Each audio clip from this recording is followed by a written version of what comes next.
Ahojte, ideme si spolu pripraviť mydlo. Čo všetko na to budeme potrebovať? Budeme na to potrebovať vodu, hydroxid sodný, rôzne druhy oleja, ako je mandľový olej, slnečnicový olej, olivový olej, farbivo v prášku, rôzne dekorácie a esenciálny olej. Aký je postup? V prvom kroku musíme zmiešať vodu a hydroxid.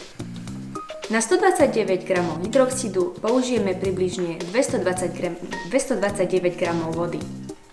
Po prisypaní si musíme dávať pozor, keďže roztok, ktorý vznikne, je veľmi horúci. Tento krok robia výlučne iba lektori. Ak je náš roztok hotový, počkáme, kým trošku vychladne a zatiaľ si pripravíme našu ďalšiu zmes. A to bude zmes olejov. Použijeme 400 ml mandľového oleja, 300 ml olivového oleja a tiež 300 ml slnečnicového oleja. Môžeme pridať aj esenciálny olej kvôli príjemnej vôni, asi 5 ml. Všetko spolu poriadne zamiešame a ak nám vznikne naša hotová olejová zmes, tak zmes so zásadou, čiže s hydroxidom, nalejeme do olejovej zmesi.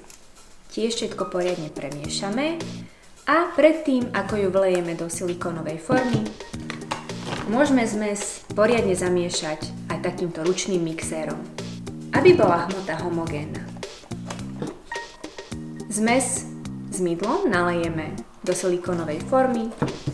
Ak chceme, môžeme na vrch nasypať nejaké ozdoby a po vyschnutí, teda po stvrdnutí, mydlo narežeme.